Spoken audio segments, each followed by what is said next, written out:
Ce thème sera développé par M. Maître Fabien Kweming.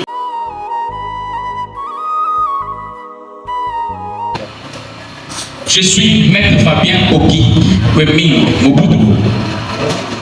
Je suis avocat de la République, spécialiste en criminologie et diplômé d'études supérieures en droit. Dans le cadre de l'association qui nous a invités ici, je suis le chargé des questions juridiques. Et à l'occasion, je salue la présence de l'autorité urbaine qui a honoré cette rencontre et je remercie également les amis de l'ANPC qui ont voulu à ce que nous puissions partager cette réflexion ce soir. Une fois de plus, je vous dis bonsoir. Quand on m'a invité à ce panel, je me suis dit sincèrement, il y a encore des Congolais qui ont de la conscience, une conscience consciente. Pourquoi? Parce que nous sommes en train de nous réveiller du profond sommeil afin de réclamer le droit si longtemps bafoué. Le thème général qui est celui de la reconnaissance du génocide congolais sur le plan national et international, nous avons notre sous-thème que nous allons développer ensemble, intitulé de la réparation en droit positif congolais, car de la reconnaissance du génocide congolais, mythe ou réalité. Nous avons pensé articuler notre réflexion sur 4 points essentiels. Le premier point, nous allons parler du cadre juridique de la reconnaissance en droit positif congolais. Le deuxième point va succinctement dérouler la question de la reconnaissance du génocide congolais. Le troisième va parler du réalisme du génocide congolais, donc entre mythe et réalité, la quête d'une réparation effective. Et le dernier point, qui est le quatrième, parlera des perspectives et recommandations. C'est que vous et moi ensemble, nous allons proposer des recommandations. D'emblée, nous entrons dans le vif avant de notre thématique. Depuis les guerres successives qui ont ravagé la République démocratique du Congo, à partir des années 1996, plusieurs millions de Congolais ont trouvé la mort. Des rapports internationaux, notamment le rapport MAPI des Nations Unies, évoque des crimes pouvant constituer un génocide. Pourtant, jusqu'à ce jour, aucune reconnaissance officielle ni réparation effective n'a été accordée aux victimes.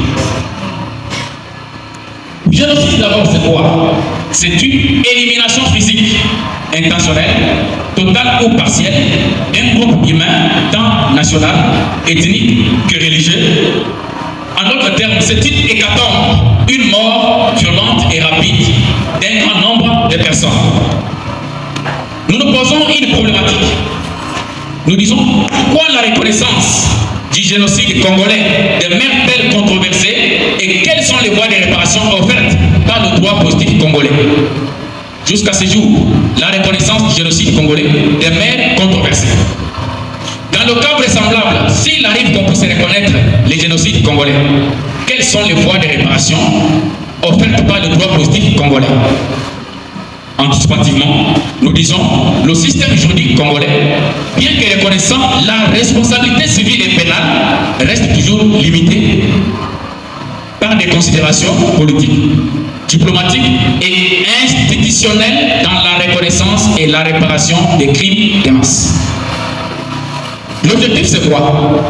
Nous allons ensemble, vous et moi, ici présents dans la salle, examiner le cadre juridique et de la réparation en droit positif congolais, analyser les obstacles à la reconnaissance du génocide congolais, les obstacles là qui font à ce que les génocides ne soient pas reconnus. Nous allons ensemble les analyser. Et enfin, nous allons proposer des pistes pour une justice réparatrice effective.